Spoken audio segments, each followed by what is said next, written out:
जैसा नबी कहता है कि आओ हम ईद करें, और यकीनन आज है भी ईद और आपको देखकर मेरी भी ईद हो गई है। खुदा आपको बरकत दे। इससे बेशतर कि मैं कलाम की तरफ बढ़ूं, मैं सोच रहा था कि आप सब कलाम से वाकिफ हैं, कलाम को जानते हैं अच्छे तरीके से, और मैं आप में से निकलकर आपको क्या सिखाऊंगा, आपको क्या बताऊंगा। खुदावंद का शुक्र है कि खुदावंद ने आज सुबह यह मुमकिन किया, और मैं पास्टर साहब का शुक्रिया अदा करता हूं कि जिन्होंने काल करके ये मुझे शर्फ बख्शा कि मैं आपके साथ मिलकर जो है कलाम को सीख सकूं और बरकत पा सकूं। आमीन। सो आइए कलाम खुदा की तरफ बढ़ते हैं। मुकद्दस लूका रसूल की मार्फत लिखी गई अंजील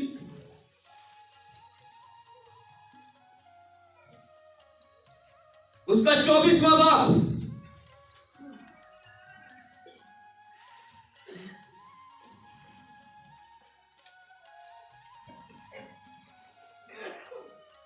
उसकी पहली आयत से लिखा है, सब्त के दिन तो उन्होंने हुक्म के मुताबिक आराम किया, लेकिन हफ्ता के पहले दिन वो सुबह सवेरे ही उन खुशबूदार चीजों को जो तैयार की थी लेकर कब्र पर आई, और पत्थर को कब्र से लुढ़का हुआ पाया, मगर अंदर जाकर खुदावंद यीशु की लाश ना पाई। और ऐसा हुआ कि जब वो इस बात से हैरान थी तो देखो, दो शख्स बुराक पोशाक पहने उनके पास आ खड़े हुए। जब वो डर गई और अपने सर जमीन पर झुकाए तो उन्होंने उनसे कहा, जिंदा को मुर्दों में क्यों ढूंढती हो? वो यहां नहीं बल्कि जी उठा है। याद करो कि जब वो गलील में था तो उसने तुमसे क्या कहा था। जरूर है कि इब्ने आदम गुनहगारों के हाथ में हवाला किया जाए और मसलूब हो और तीसरे दिन जी उठे। आमीन। तशरीफ रखिए।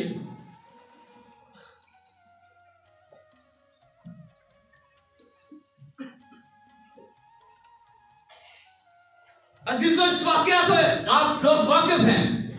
हजारों साल पहले यह वाकया बनी इस्राएल के अंदर, इस रोहे जमीन के अंदर यह वाकया रूनुमा हुआ कि आपका यीशु, आपका निजात बख्श यीशु इस जमीन के ऊपर आया, और उसको एक मंसूबे के तहत यहां पर जब वो आया हमारी निजात के लिए, क्योंकि इससे बेशतर हम पीछे जाएं तो जब फरिश्ता मरियम के पास आता है तो इस पैगाम को लेकर आता है कि वो अपने लोगों को उनके गुनाहों से निजात देगा, उनके गुनाहों से माफी बख्शेगा, और इसी मंसूबे के तहत हमारा मुनज्जी यीशु मसीह इस जमीन के ऊपर आया।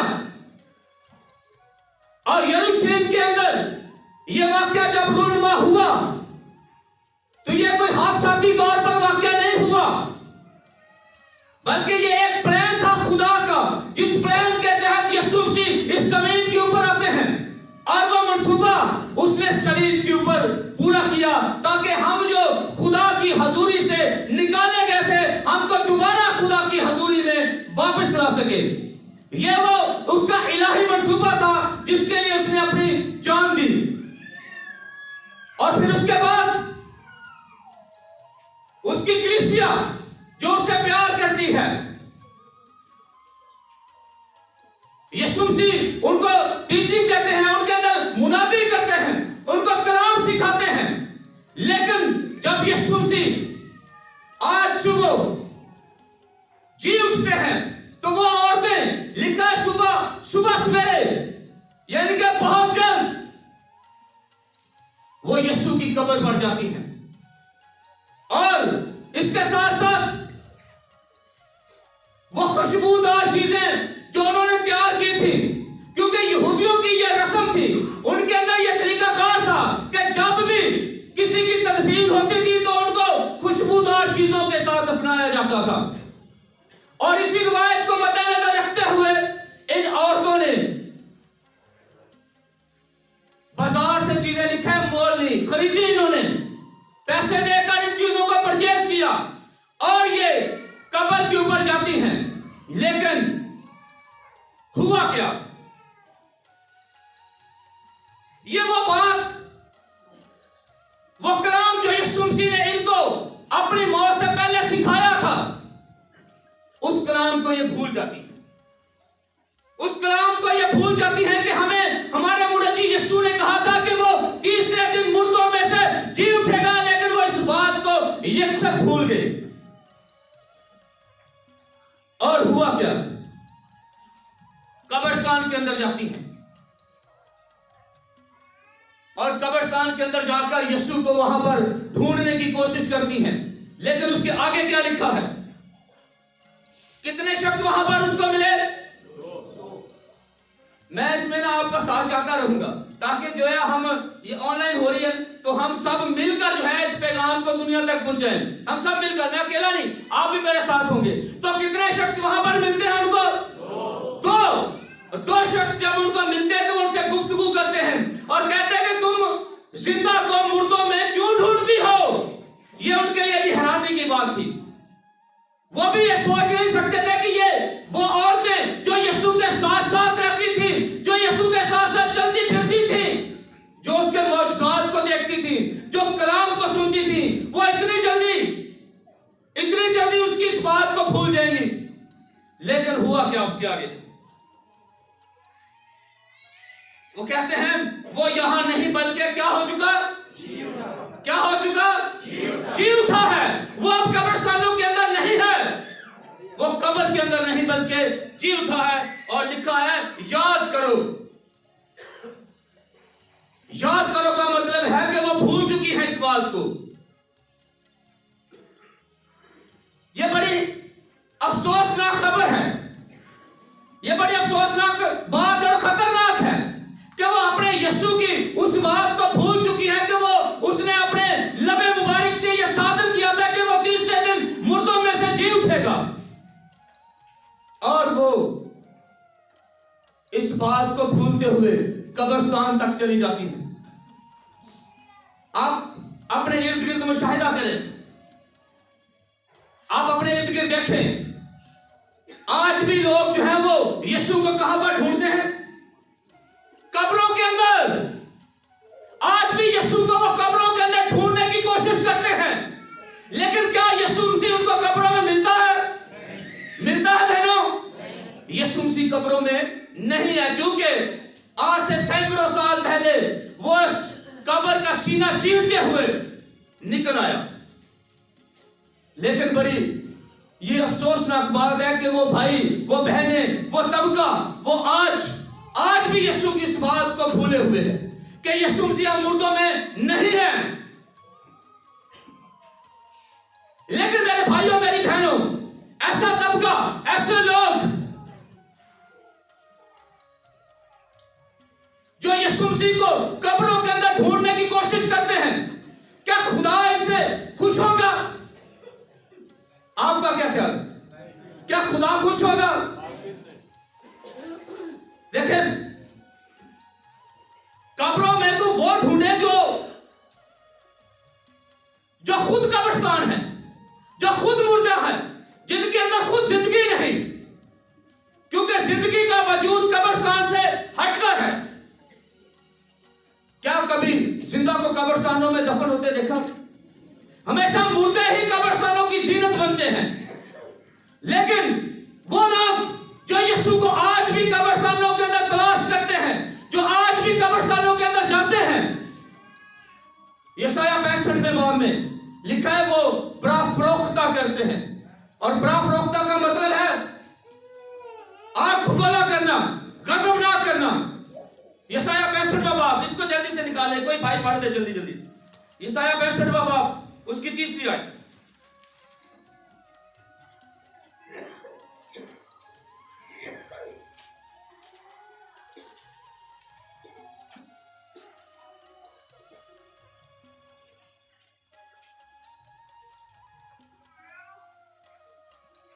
ऐसे लोग जो हमेशा मेरे रूबरू बागों में कुर्बानियां करने और ईंटों पर खुशबू जलाने से मुझे बरफरोख्ता करते हैं, जो कब्रों में बैठते और पोशीदा जगहों में रात काटते हैं और सूअर का गोश्त खाते हैं और जिनके बर्तनों में नफरती चीजों का शोरबा मौजूद है। आमीन। यहां पर हमें एक बात नजर आती है कि जो खुदावन ने नबी की मार्फत फरमाया कि जो लोग मुझे बरफरोख्ता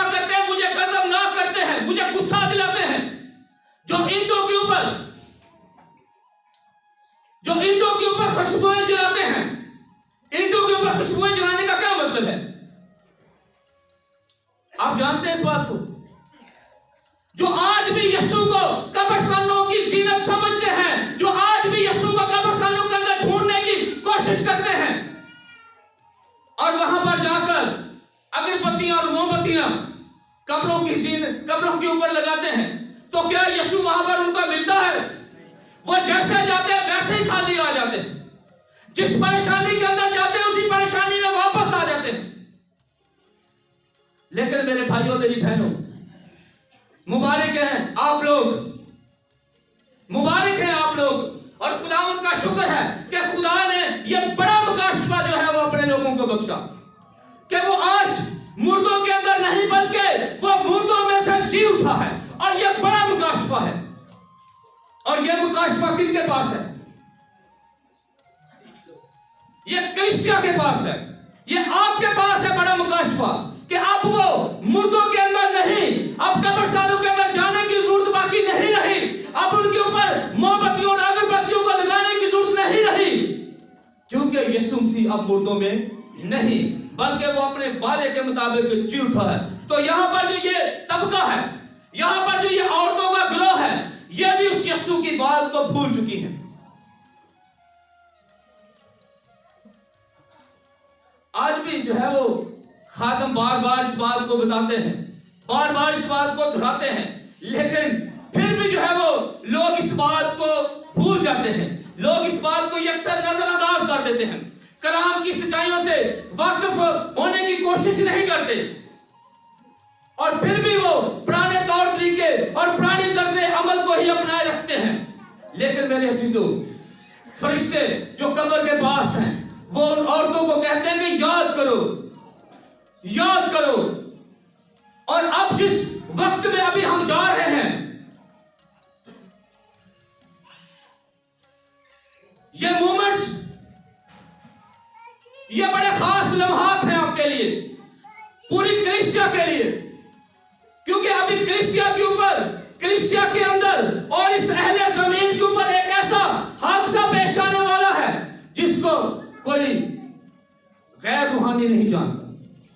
वो हादसा जानते कौन सा है? वो एक हादसा है, बड़ा हादसा पेश आने वाला है। वो हादसा ये है कि जब क्या होगा? जब कलीसिया जो है वो यहां से कूच कर जाएगी, जब यहां से मुकद्दसीन उठाए जाएंगे। सो मेरे अजीजों, ये वक्त है अब हमें याद रखने की बातें, याद करने की जरूरत है कि जिस तरह उस औरतों को उन मर्दों ने बताया कि वो यहां नहीं बल्कि जी उठाया, और याद करो कि उसने ये बात तुमसे कही थी, उसने ये पैगाम दिया था, उसने ये टीचिंग दी थी कि जरूर है इब्ने आदम पकड़वाया जाए और तीसरे दिन क्या हो। लेकिन वो ये बात भूल चुकी थी। आज हम में से भी अक्सर लोग इस बात को भूल जाते हैं और वो यीशु को ढूंढने के लिए और बहुत सारे तरीके इस्तेमाल करते हैं। लेकिन मेरे अजीजों, बाइबल इसके बारे में फरमाती है, ज़बूर 135 उसको अगर पढ़े, 115 को पढ़े, तो वहां पर लिखा है कि जो बड़ी खतरनाक बात है ये, कि जो बुत प्रस्ती करते हैं या जो बुतों का मानते हैं, जो बोलते नहीं, सूंघते नहीं, वो लोग क्या हो जाएंगे? उनकी मानंदी हो जाएंगे, बुत बन जाएंगे। जिंदगी उनमें से जाती रहेगी। लेकिन आज जरूरत है इस बात की, आज सुबह जब यीशु अपने वादे को पूरा करता है, जब यीशु अपने वादे के मुताबिक कब्रिस्तान से निकल आता है, तो अब हमें जरूरत नहीं रही कि हम उस पुराने तौर तरीकों से, पुराने तर्ज जिंदगी से यीशु को ढूंढने की कोशिश करें। अब जब यीशु मुर्दों में नहीं रहा, तो यीशु है कहां पर? वो उससे भी करीब है।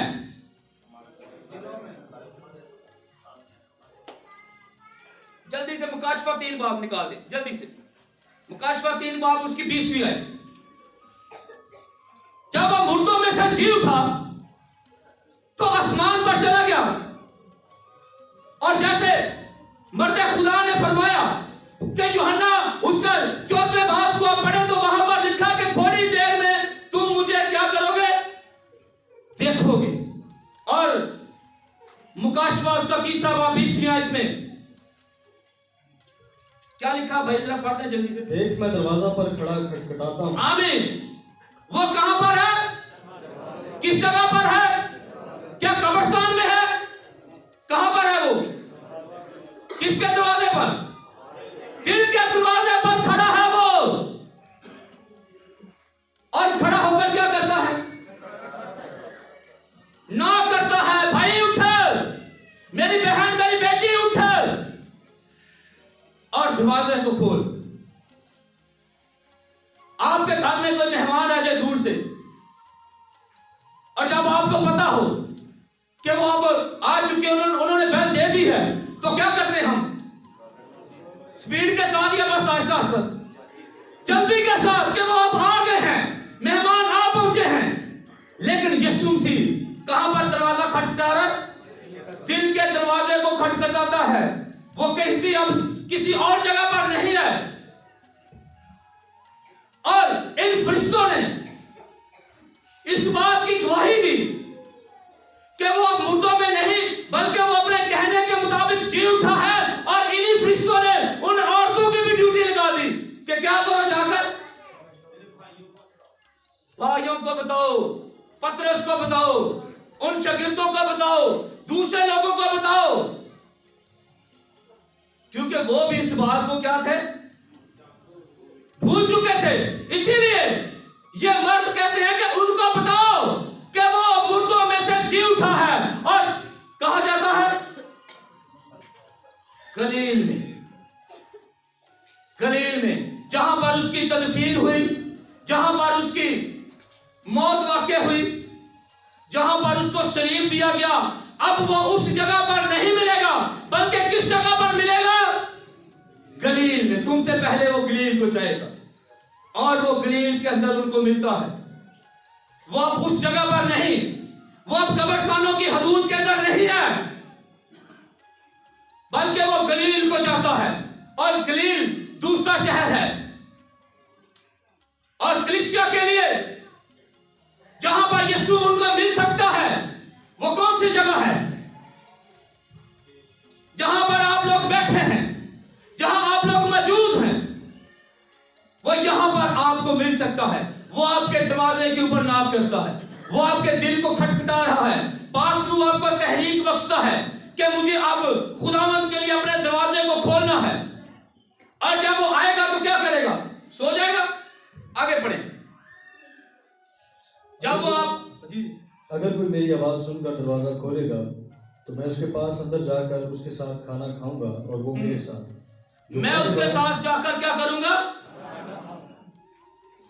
जो गालिब आए मैं उसे अपने साथ अपने तख्त पर बिठाऊंगा, जिस तरह मैं गालिब आकर अपने बाप के साथ उसके तख्त पर बैठ गया। आमीन। जो गालिब आएगा उसको मैं क्या करूंगा, क्या करूंगा, लावारिस छोड़ दूंगा। क्या करूंगा बहनों, अपने साथ तख्त पर बिठाऊंगा। और मत्ती की इंजील में क्या लिखा है कि जब आखिरी अदालत होगी तो यीशु मसीह अपनी कलीसिया से, अपने बरकशीतों से क्या कहेगा। जो बाइबल स्टडी करते हैं उनका इम्तिहान है, क्या कहेगा उनको,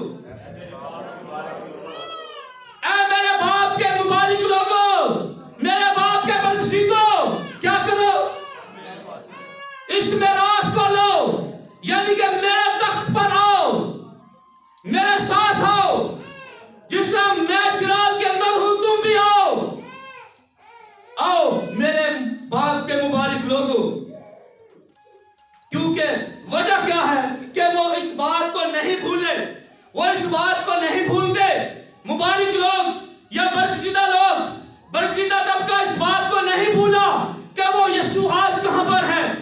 वो जानते हैं कि यीशु मुर्दों में नहीं, वो जी उठा है और हमारे दिल के दरवाजे को नॉक करता है। और हमने अपने दरवाजे को यीशु के लिए खोला है और वो हमारे अंदर रहकर अपने काम करता है। ये है अब यीशु मसीह के काम। और फिर उसके बाद वो हमारे साथ क्या करेगा, खाना खाने से क्या मुराद है, रफाकत रखेगा, वो कभी भी नहीं छोड़ेगा। और यूहन्ना की इंजील में क्या लिखा है कि मैं तुमसे क्या करूंगा, ये छोड़ दूंगा हमेशा के लिए। तुमने मुझे कबूल कर लिया, ठीक है, बपतिस्मा ले लिया, तो क्या मेरा काम खत्म? बल्कि लिखा है कि मैं तुमसे कभी भी, किसी भी वक्त में, किसी भी हालत में,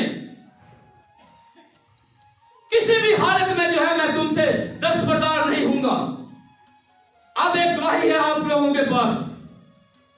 आप लोग जानते हैं आपके पास क्या गवाही है? वो वबा के दिनों में भी क्या है, कहां पर है? तो ये वादा आपकी जिंदगी में पूरा हुआ कि वो कभी भी दस्तबरदार नहीं होगा। जब वो मुर्दों में नहीं है, जब वो जी उठा है, जब वो दरवाजे पर नॉक करता है, तो वो हमारे साथ रफाकत रखता है। और ये रफाकत एक दिन पर मुश्तमिल नहीं, 10 दिन के लिए नहीं, बल्कि कब तक है? मुकाशवा निकाले जरा, फिर हम उसी चलते हैं कि ये यीशु जो मुर्दों में से जी उठा है। मुकाशवा उसका पहला बाब।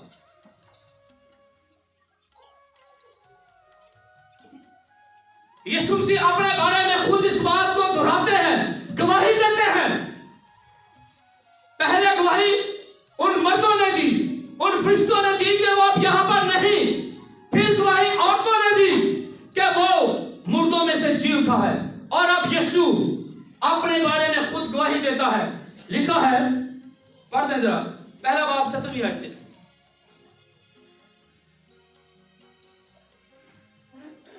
जब मैंने उसे देखा तो उसके पांव में मुर्दा सा गिर पड़ा, और उसने ये कहकर मुझ पर अपना दाहिना हाथ रखा कि खौफ ना कर, मैं अव्वल और आखिर।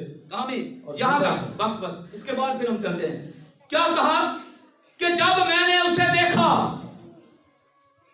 यूहन्ना रसूल इस बात को बताते हैं कि जब मेरी नजरें उसके ऊपर पड़ी, और पौलुस रसूल क्या कहते हैं कि ईमान के बानी का अमल करने वाले यीशु को क्या करो।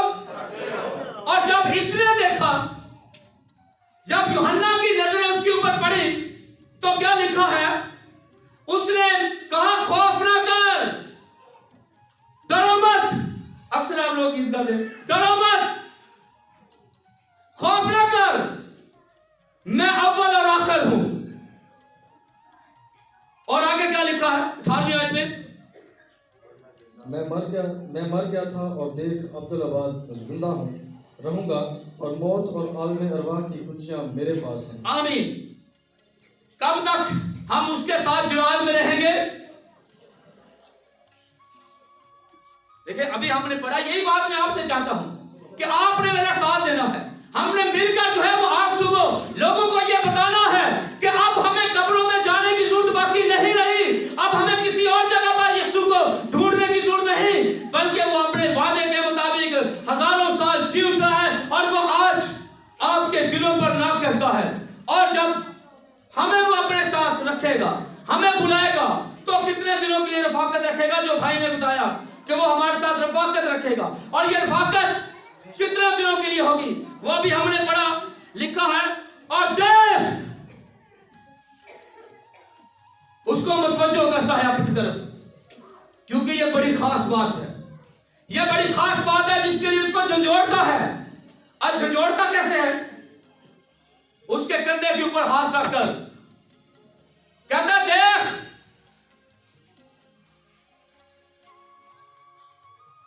मैं अब मर गया था, और अब कब तक जिंदा हूं? अब्दुल-अबाद तक जिंदा रहूंगा। ये यीशु अपने बारे में खुद गवाही देते हैं कि मैं जो मर गया था, अब कभी भी दोबारा उस कफियत के अंदर नहीं जाऊंगा, बल्कि अब्दुल-अबाद क्या करूंगा? क्या करूंगा बहनों? जिंदा रहूंगा। और जब वो जिंदा रहेगा, तो इसका मतलब है कि हमारे साथ जो उसकी रफाकत है, वो कब तक होगी? अब्दुल-अबाद तक, कभी भी वो खत्म नहीं होगी।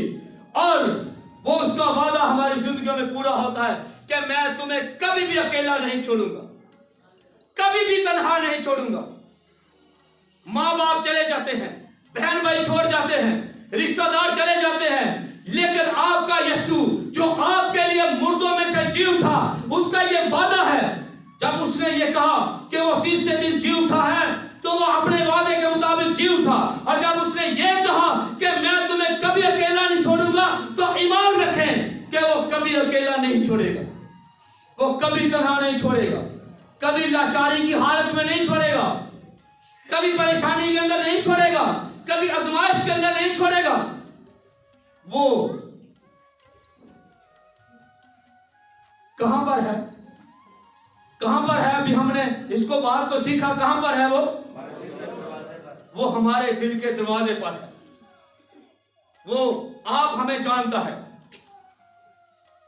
वो हमें चेक करता है। और उसके बाद लिखा है, मौत और आलम रुआ की कुंजियां किसके पास है? ये कौन कह रहा है?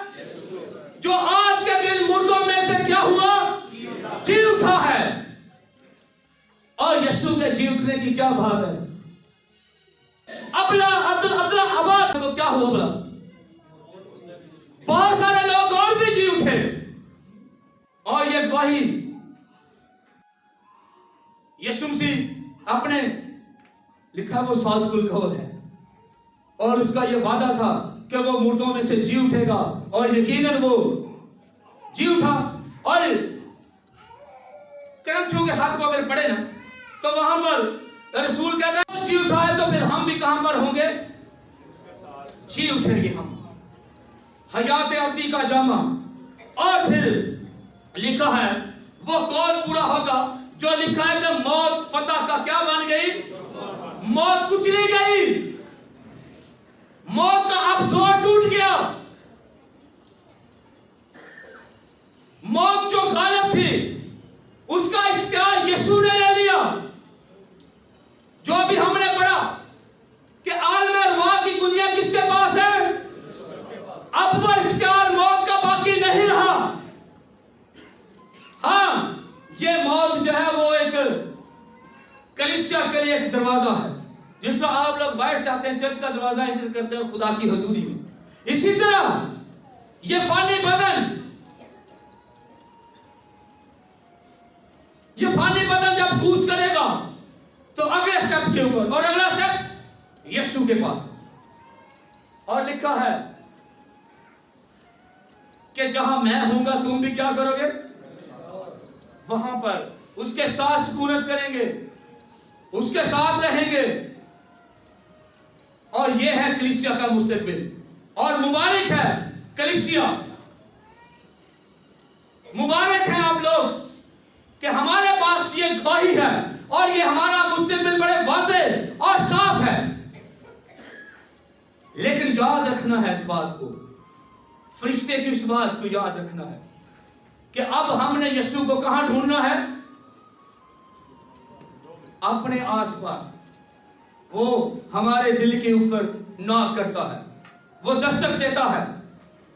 अब हमें किसी और जगह पर जाने की जरूरत बाकी नहीं रही, किसी और जगह पर जाकर यीशु को ढूंढने की जरूरत नहीं रही, बल्कि अब यीशु से खुद ये कहते हुए बड़ी खतरनाक बात है, बड़ी जो है वो सख्त बात है कि लोग अपनी बरकत को ढूंढने के लिए, अपनी निजात को ढूंढने के लिए, मुनज्जी शाफी को ढूंढने के लिए बड़े बड़े जो है वो जतन करते हैं। इतनी इतनी टांगें सूज जाती हैं यीशु को ढूंढते ढूंढते, मन्नतें मानी जाती हैं यीशु को ढूंढने के लिए। पहाड़ियों के ऊपर यीशु को ढूंढा जाता है। क्या यीशु पहाड़ियों के ऊपर है? यीशु पहाड़ियों के ऊपर है बहनों? कहां पर है? क्या यीशु कब्रिस्तानों में है? तो जब वो पहाड़ियों के ऊपर नहीं, जब वो कब्रिस्तानों के अंदर नहीं, तो फिर जरूरी है कि हम अपने दिलों पर गौर करें। कहीं वहां पर तो वो आपके दरवाजे को नहीं खटखटा रहा, कहीं वहां पर तो वो नॉक नहीं कर रहा। जब हम अपने दरवाजे को खटखटाएंगे, जब अपने दिल के ऊपर नजर करेंगे, तो वहां पर हमें यीशु मिलेगा जो बाहर खड़ा है, जो बाहर खड़ा है, दरवाजे के बाहर खड़ा है। जब हम उसके लिए दरवाजा खोलेंगे तो वो अब्दुल्ला आबाद हमारे साथ सुकूनत करेगा, अब्दुल्ला आबाद हमारे साथ रहेगा। और आज जो हम गवाही के तलब से कि आज जो हम एक दूसरे को कहते हैं यीशु मसीह का मुर्दों में जी उठना हम सबको मुबारक हो, ईद क़यामतुल मसीह मुबारक हो, तो इसका मतलब क्या है? इसका मतलब पता किसी को? हम कहते हैं और कहते आए हैं, हजारों साल से ये कहते हैं हैप्पी ईस्टर, लेकिन इसका मतलब क्या है? मैं ये समझता हूं कि यह भी एक बड़ी गवाही है कि जब ईस्टर का मतलब, जब आप क्या कह रहे हैं कि जैसे यीशु ने कब्र के ऊपर फतह पाई वैसे हम भी पाएंगे। मैं समझता हूं कि ईस्टर का हकीकी मतलब यह है, जब हम एक दूसरे को कहते हैं ईद बताना है हमने दूसरों को, हम ये इम्तियाज नहीं करते कि हम किसको ये कह रहे हैं ईद मुबारक, लेकिन जिसको भी कह रहे हैं उसको हम बता रहे होते हैं कि हम मुर्दों में से जी उठेंगे। लेकिन वाज़ेह अल्फाज में उसको ये बताना है कि मेरी बहन, मेरे भाई, जिस तरह यीशु मुर्दों में से जी उठा, जरूर है कि हम भी जी उठे, लेकिन जरूरी है कि गुनाह के एतबार से क्या किया जाए?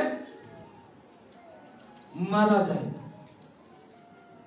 पतरस का खत हमें यह सिखाता है, मुकद्दस पतरस यही बात हमें सिखाते हैं कि राष्ट्रवादी के एतबार से हम जिए, गुनाह के एतबार से मरकर जब राष्ट्रवादी के एतबार से जिएंगे तो फिर यीशु हमें कभी भी तन्हा नहीं छोड़ेगा, कभी भी वो अकेला नहीं छोड़ेगा। और जहां पर यीशु होगा वहां पर हम होंगे, और वो आसमान पर होगा और हम उसके साथ होंगे। और फिर वहां पर रहकर क्या करेंगे? क्या लिखा है वहां पर? क्या करेंगे हम? लिखा है इंसाफ करेंगे, इंसाफ करेंगे। ये हमारा मुस्तकबिल है कि हम जमीन के ऊपर कोई हमें बेशक ना पूछे, लेकिन हम आसमानी जज हैं। आप लोग क्या हैं? आप लोग क्या हैं? आसमानी। आप लोग क्या हैं? आसमानी जज। भाई मैं हूं जज, मैं इसलिए जोर से कहता हूं कि आपको यकीन है हम लोग क्या हैं? आसमानी जज हैं जो हम फैसले करेंगे। लेकिन जरूरी है उससे पहले कि हम यीशु को अपने दिल में जगह दें। आज के दिन जब वो जी उठा है तो उसके कयाम पर यकीन करें, उसके वादों पर यकीन करें। और ये बात हमने एक दूसरे को बतानी है कि भाई आओ हम जब ईद में शामिल होते हैं और जब हम ईद करते हैं तो इस बात की गवाही दें कि यीशु मसीह जी उठा है। वो मेरे लिए, आपके लिए मारा तो गया, लेकिन वो अब मुर्दों में नहीं बल्कि वो अपने वादे के मुताबिक जी उठा है। सो मेरे भाई, मेरी बहन, आपने अपने मोहल्लेदार को ये बताना है, रिश्तेदार को बताना है कि वो अब मुर्दों में नहीं बल्कि वो जी उठा है। और इस बात को याद रखना है, ये बात याद रखने के काबिल है कि अब हमें किसी और जगह पर जाने की जरूरत नहीं, बल्कि अपने दिलों पर गौर करने की जरूरत है। और पाक रूह है जो कायलियत बख्शता है, पाक रूह है जो हमारी मदद करेगा कि वो आपके दिल में आना चाहता है। आमीन, आमीन, आमीन। सो खुदावंद आपको इस कलाम की उस से बरकत दे।